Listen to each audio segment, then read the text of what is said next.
Let me give you one example, right? When a heart is like that, how successful they can become. It's related by Ibn Qudama al-Maqdisi. Right, one of the great Hanbali scholars, Ibn Qudama al-Maqdisi, he actually relates from another Hanbali scholar. His chain goes through another Hanbali scholar, Abul-Faraj ibn al-Jawzi, the great Hanbali scholar of Baghdad. He says that Abul-Faraj ibn al-Jawzi related to me with his chain that goes all the way up to Ja'far ibn Sulaiman. Ja'far ibn Sulaiman died in about 178 Hijri. He was a hadith scholar. He says that he was once in the company of Malik ibn Dinar, one of these great ascetics of the past, great, really influential individual. And he says that he was with him in Basra, in the streets of Basra. And as he was walking around, he suddenly sees, you know when you see a new construction going up, right? There's like, you can see the dust in the air, and there's movement, and there's people coming in with supplies and so on. He saw this nice palace, about to be built. There's this young, really elegant, dignified, handsome looking man who's supervising this whole, this whole project. And so they said, what's going on? He said, oh, this is a new palace that he is designing for himself, and he's supervising the whole, the whole construction of it. So Malik ibn Dinar says to Ja'far ibn Sulaiman that, you know what, let's go and make him a deal. Let's make him a better deal.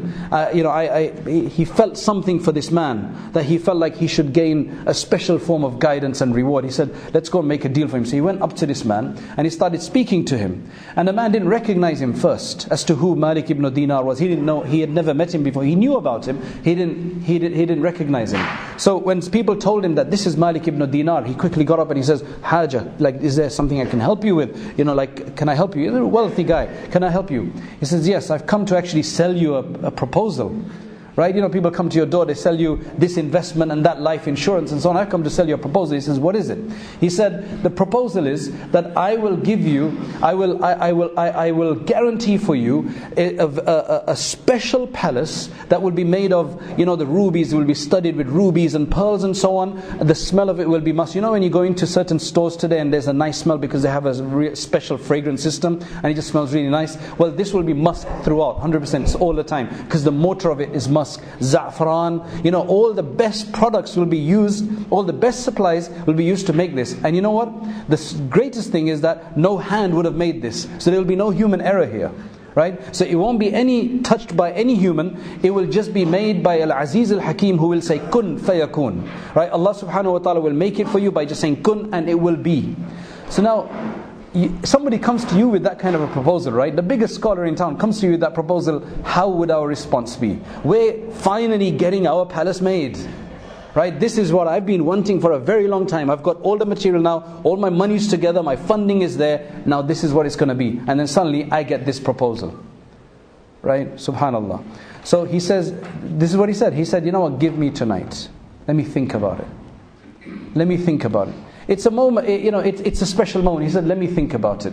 So Malik ibn Dinar goes back. He says, fine. He goes back, and at night he makes dua. He prays salat, probably tahajjud, and he makes dua for this man. You can imagine what kind of dua. I've guaranteed him this, this better work out. So he goes and makes his dua to Allah subhanahu wa ta'ala. The next day he goes in the morning early, and the man is actually waiting there. As soon as he sees Malik ibn Dinar, he jumps up. He's like, you don't know what he's going to say. He says, I accept the deal. And he pulls out a paper, he brings somebody, a scribe, because in those days you had scribes. He brings a scribe, and then Malik ibn Dinar writes it down. هذا ما ضمن لي Malik ibn Dinar. This kind of a house which will be in a shaded area, right? All of these descriptions are written down. It will be in a nice shaded area. It will be like this, that, and the other.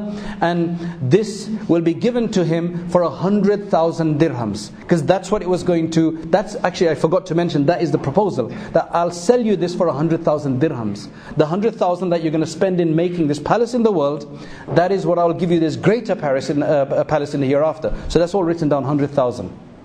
Done? Khalas. Malik ibn Dinar comes back. Right? He comes back, and it's been about 35, 40 days. And one day Malik ibn Dinar got up in the morning, and he's praying Fajr prayer. After Fajr prayer, he notices that certificate that he had made and given to this person, right? He sees it on the side, just there by where he prayed. He was very astonished.